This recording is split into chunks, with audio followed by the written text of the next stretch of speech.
regulagem para o microfone da Débora, né? Muito bem.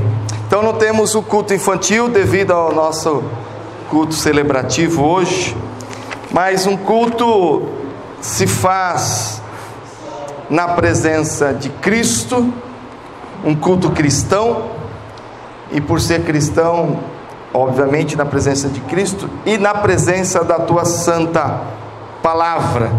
Não podemos deixar nunca de buscar a palavra de Deus. Nós prestamos um culto a Deus com a nossa mente, com o nosso coração, com a nossa fé, mas o culto é uma conversa com Deus. A gente ora, a gente canta, e isso é levado aos céus. Mas como que é feito a contramão, o sentido inverso dessa avenida? É quando abrimos a palavra de Deus e Deus fala conosco. Amém, igreja? Então vamos ouvir a palavra de Deus no Evangelho de Marcos, capítulo de número 4, do verso 14 a 20. Evangelho de Marcos, capítulo 4, de 14 a 20. É um texto muito conhecido,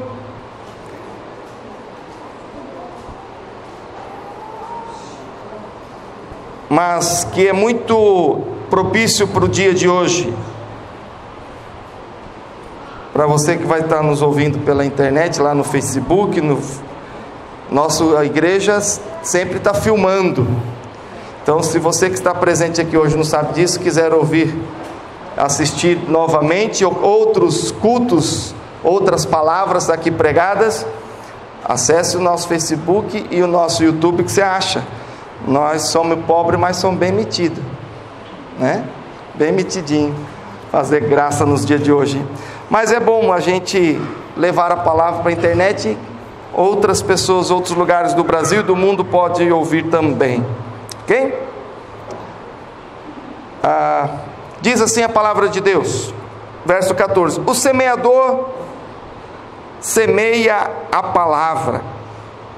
São estes os da beira do caminho, onde a palavra é semeada. Enquanto a ouvem, logo vem Satanás e tira a palavra semeada neles. Semelhantemente são estes os semeados em solo rochoso, os quais, ouvindo a palavra, logo a recebem com alegria, mas eles não têm raiz em si mesmos, sendo antes de pouca duração. Em lhes chegando a angústia ou a perseguição por causa da palavra, logo se escandalizam. Os outros, os semeados entre os espinhos, são os que ouvem a palavra, mas os cuidados do mundo, a fascinação da riqueza e as demais ambições, concorrendo, sufocam a palavra, ficando ela infrutífera. Os que foram semeados em boa terra são aqueles que ouvem a palavra e a recebem, frutificando a 30, a 60 e a 100 por um. Amém? Esse texto bíblico está nos 3 evangelhos, Mateus, Marcos e Lucas, e nos 3 textos, dividido em 2 partes, a contação da história que o semeador veio a semear. Pegou no seu cesto, no seu balaio ou no seu bornazinho as sementes que ele pretendia semear e jogou em vários tipos de terreno. E nos 3 evangelhos vem a segunda parte trazendo o significado, porque Jesus sempre falou em parábolas, muitas vezes falou em parábolas. E o que é parábola, pastor? Parábola é uma contação de histórias, só que normalmente com algum sentido do reino de Deus, com um sentido moral, um sentido espiritual, para chegar a uma verdade a qual Jesus tinha o seu foco. Nesse texto nós temos, vamos chamar de personagens ou pessoas e coisas envolvidas. Tem o semeador que saiu a semear, tem a semente, o grão da semente, que é a palavra de Deus, na parte B das explicações, nos define como palavra de Deus. E tem o próprio solo. Primeiro, a semente caiu em solo duro, na beira do caminho, terra pisada por animais ou por carros, rodas. Primeiro terreno. Mas também o semeador saiu a semear, e o vento levou para outros lugares e caiu em pedra rochosa. Terceiro, caiu em uma pouca terra, mas com muitos espinhos. E o quarto lugar, a semente caiu em terra preparada, em terra boa, em terra fértil. Quando falo de terra fértil, eu lembro aqui do norte Paraná, essa região aqui, ó, de Iepê, vai até para lá de Ourinhos, né? Pirajuí, toda aquela beira do rio ali. Meu Deus do céu, que terra bonita. No estado de São Paulo é aquela em norte Paraná. Jogou qualquer coisa, nasce. Irmãos, esse texto então quer nos dizer que temos o mesmo semeador, temos a mesma palavra, mas temos terrenos diferentes. E esses terrenos representam cada um de nós. Eu quero dizer e perguntar para os irmãos, qual desses você se identifica? Eu disse aqui antes da leitura bíblica que é momento do púlpito, é momento de Deus falar com você. E Deus te faz uma pergunta: meu irmão, que terreno é você? Quem você é? Que terreno você é? O título dessa noite nos pergunta: quem é você? O primeiro terreno eu traduzo como o terreno dos desatentos, desapercebidos. Aqueles que ouviram a palavra, diz o texto, porém, repetindo aqui o verso de número 15, são estes os da beira do caminho, onde a palavra é semeada, e quando a ouvem, logo vem Satanás e tira a palavra semeada neles. Ouviram a palavra, todos estão na mesma condição, receberam a semente, ouviram a palavra. E como, pastor, que essa palavra pode ser retirada? É fácil. O diabo talvez tenha muita dificuldade para arrancar a palavra de Deus cravada no seu coração, mas se ela ficar na superfície, vem o passarinho, como diz o próprio texto, passarinho, aqui simbolizado por Satanás, come a semente e leva embora. Se você vier aqui pensando no que vai fazer amanhã, se você ouvir a palavra de Deus, ou lá no GE, na célula, quando você filhinho, criança que está me ouvindo, não ouve o que o papai e a mamãe está dizendo, não presta atenção, o diabo leva essa palavra embora, ela não penetra nem na mente e nem no coração. O que é essa terra à beira do caminho? Terra dura, socada, ou por pisadas, ou por rodas. A terra, a semente não penetrou, ficou na superfície, logo vai embora. Eu lembro muito de uma professora minha de matemática, que eu não lembro da cara dela, do rosto dela, mas eu lembro do que uma vez ela fez uma brincadeira: criança, presta atenção, não, tem gente que vem aqui, e quando vai na porta da escola, chacoalha a cabeça, as letrinhas caem tudo, os números caem tudo. Não grava, não entrou, ficou na superfície, é fácil ir embora. Qual que é o desafio para nós nessa noite? Trazer a palavra de Deus, pregada no púlpito, estudada lá em casa, no livro, na Bíblia, na conversa com um amigo, com o irmão, com o marido, com a esposa, fazer essa palavra penetrar no coração. São os desapercebidos, os desatentos, e é fácil o diabo roubar, porque ficou aqui, ó, na superfície. Ele não precisa cortar e fazer uma cirurgia, né? está fácil de ser roubada. A palavra de Deus. Sem a palavra, irmão, se a palavra não penetrar, você ficou sem, você perdeu. Sem a palavra, a tua vida continua seca, como a terra à beira do caminho. Como que é aquele areião, né? Estrada de terra, aquela areia fina, terra seca, fina, sem vida. Precisa ser molhada, precisa ser trabalhada, jogar um calcário, jogar um adubo. Aquela terra pelo caminho está sem vida.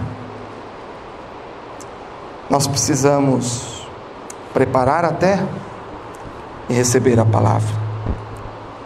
Não é impossível perder, é fácil perder a palavra de Deus. Pastor, eu vou no culto, viu? Todo domingo. Mas como está a sua mente e o seu coração diante da palavra de Deus? Não basta vir. Preste atenção, para o diabo não roubar a palavra do teu coração e da sua mente. Segundo, diz o texto, semelhantes são estes os semeados em solo rochoso, os quais, ouvindo a palavra, logo a recebe com alegria. Deu um passo a mais, hein? Recebeu com alegria. Opa, que povo bonito! Mas eles não têm raiz em si mesmo, antes de pouca duração, em lhe chegando angústia ou perseguição, por causa da palavra, logo se escandalizam. Eu chamo esses os fogos de palha. O que é um fogo de palha? Acaba rapidinho. Vem na igreja, recebe a palavra, opa! Já dei meu curso preparando os que vão ser batizados, e falei para eles: não quero ninguém que diga, em primeiro lugar, sou membro da igreja presbiteriana de Tupi Paulista. Em primeiro lugar, diga: eu sou servo, serva, filho remido, uma serva lavada e remida pelo sangue do Senhor Jesus. Eu sou servo, creio no Senhor Jesus como meu Salvador.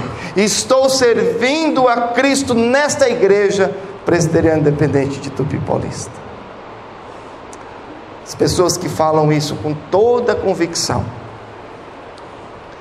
elas não deixaram a palavra na superfície, mas deixaram penetrar no coração.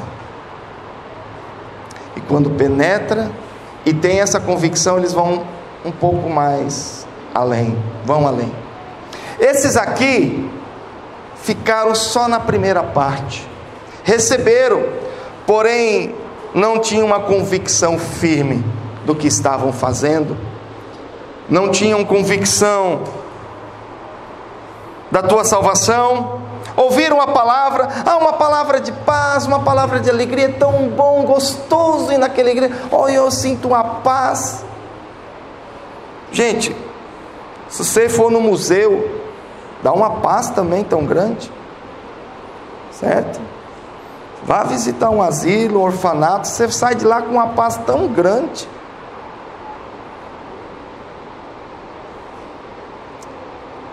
Paz, alegria, elas são coisas que enganosas. Você não sabe discernir o princípio disso. Tem gente que acha que paz é ausência de guerra. Tem gente que nessa política, nessa briga danada aí dos partidos políticos, ainda falam de paz. Bando de gente falsa, de todos os lados da política. Que paz é essa? A paz vem daqueles que trazem a palavra para dentro da sua vida e traz transformação. Tem gente que quando ouve a palavra de Deus, não deixa ela penetrar, e aí quando vem a angústia, a tristeza, fala assim: fui naquela igreja, não resolveu nada minha vida, continua os mesmos problemas, não mudou nada lá, continua igual. Por que continua igual? Eu te pergunto, Ser cristão é sinônimo de nunca mais ter nenhum problema? O ser cristão é uma questão de convicção, vindo ou não o problema. Eu deixo te perguntar, Jesus passou por dificuldades e lutas? Morreu numa cruz traído, cuspido. O apóstolo Paulo então nem se fala, açoitado, preso, passou por naufrágios, tomou susto até com cobra, traído por amigos que o abandonaram na prisão, mas convicto, guardou a fé até o final. Não é por muitos problemas que eu vou deixar a vida cristã, esses novos que recebemos na igreja hoje. Meus irmãos, eu vou te dizer, você ainda vai ter muito problema para resolver na tua vida, é normal, tá, meu irmão? Mas a fé é guardada, a fé está alicerçada, ela não está na superfície, e venha o espinho que vier, venha a rocha que vier, nós não vamos deixar ser sufocada. A próxima palavra é os amantes do mundo, sufocados pelos espinhos. Por quê? Diz o texto que, verso 18: os outros, os semeados entre os espinhos, são os que ouvem a palavra, mas os cuidados do mundo, a fascinação da riqueza e as demais ambições concorrendo, sufocam a palavra, ficando ela infrutífera. Meu irmão, a palavra é poderosa, maravilhosa, mas o diabo vai fazer de tudo para te estragar a tua vida e não deixar que você produza. E eu te pergunto, o problema é da palavra? O problema é do semeador? Sim ou não? O problema está na qualidade da palavra? A semente não é de boa qualidade, ela não é transgênica, a semente não foi comprada numa boa cooperativa, esse semeador é fraquinho, não sabe onde joga a semente. O problema não está no semeador, o problema não está na palavra, na qualidade da semente, o problema está no solo, eu e você. A terceira situação são os amantes do mundo. O primeiro, os desatentos. O segundo, os fogo de palha. Terceiro, os amantes do mundo. Porque, vindo os espinhos, as coisas do mundo. A palavra de Deus sempre trata o mundo querendo nos tragar. O diabo vem como leão rugindo ao derredor, esperando uma bobeirinha para te engolir. E aí ele joga assim: olha como você gosta de dinheiro, olha como você gosta das noitadas, olha como você gosta das badalações, da bebida, do cigarro, olha como você gosta dos prazeres que o mundo te dá. Aí você fala: é verdade, é tão bom, né? Lembrando do Antigo Testamento, a passagem do povo que saiu do Egito, preso, escravo. Moisés tira esse povo caminhando no deserto, na terra prometida, que mana leite e mel, bênção pura. O povo falou: ai, que vontade de voltar lá para comer uma cebola, lá no Egito. Moisés: mas vocês querem voltar para o Egito só por causa de comer a cebola? Mas se você voltar lá, você volta para a condição de escravo. Faraó vai dar no seu lombo, o diabo vai arrebentar com a tua vida. Não, mas a cebola é boa, tem umas panelas de carne boa, danada. Tem gente que não está nem aí porque o diabo faz, ele quer se deleitar no caldeirão do Satanás. Irmãos, os amantes do mundo pode estar no meio da igreja, ouve a palavra, mas a palavra não frutifica, porque os desejos das coisas do mundo falam mais forte. Evangelho de Lucas, capítulo 14, Evangelho de Mateus, Marcos e depois Lucas, capítulo 14 nos diz, Evangelho de Lucas, capítulo 14, Apenas o verso de número 33 diz: assim, pois, todo aquele que dentre vós não renunciar a tudo quanto tem, não pode ser meu discípulo. O que você tem? Ele não está mandando você acabar com o seu dinheiro e dar tudo aos pobres, não. Quando Jesus disse ao jovem rico, ele não queria deixar o jovem rico pobre. Ele só queria dizer: qual é a prioridade do teu coração? Você ama mais a mim ou as riquezas? Quando você colocar as riquezas, as noitadas, os bailes, os vícios, seja cigarro, bebida, é só o que a gente costuma falar, mas qualquer tipo de vício, o vício da mentira, vício da fofoca. Tem gente viciada em fofoca, gente viciada em mentira, gente viciada em sexo, gente viciado em videogame, para os mais novos que nos ouvem, viciado em videogame, já ouviu falar isso? Viciado em celular, conhece alguém viciado em celular? Você conhece crente viciado em celular, que fica metendo pau nos outros, que é viciado em pinga, em cachaça, na prostituição, mas ele é viciado em celular, coitado, tem que se arrepender dos pecados também, é vício. Sobrou para muita gente agora: ô pastor, se eu te pego, pastor, não fala umas coisas dessas. Ué, vício é vício, irmão, vamos ser honestos, né? Tem um cabra aí que está pregando por aí: a verdade vos libertará. Tem que falar a verdade, não é? Tem que falar, ué. Bom, nós somos amantes de Deus ou amantes do mundo? O mundo nos atrai ou o amor de Deus nos atrai? A palavra de Deus, o louvor, a alegria, a comunhão nos atrai? É a televisão que nos atrai? É o churrasquinho do domingo? É o futebol do domingo que nos atrai? O que nos atrai? Quais espinhos têm nos cutucado mais? O trabalho me atrai porque a paixão, tem que sustentar a família. Eu sei que você tem que sustentar a família, e aos seus Deus não deixa faltar. Agora eu te pergunto: o trabalho é um espinho que te afasta de Deus ou não? E você fica com essa frase bonitinha: ai pastor, tem que trabalhar para sustentar a família.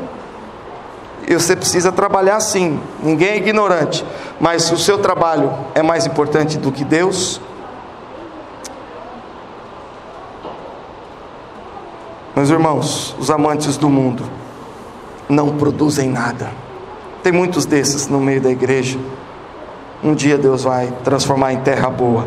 E para terminar, a terra boa, que eu chamo de, eu já falei para a igreja que eu gosto da palavra crente, né? Que evangelho virou carne de vaca. Essa palavra evangélico está meio desgastada.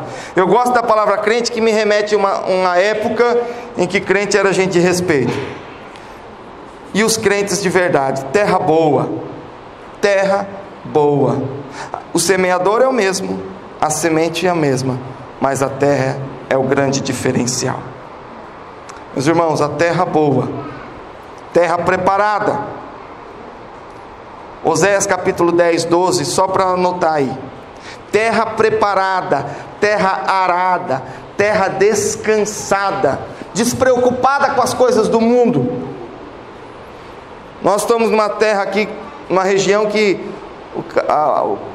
a cana está tomando conta, acabando com os pastos, mas vocês sabem disso. Pasto tem aquele pasto que fica descansando para o capim crescer, e aqui o boi está comendo, certo?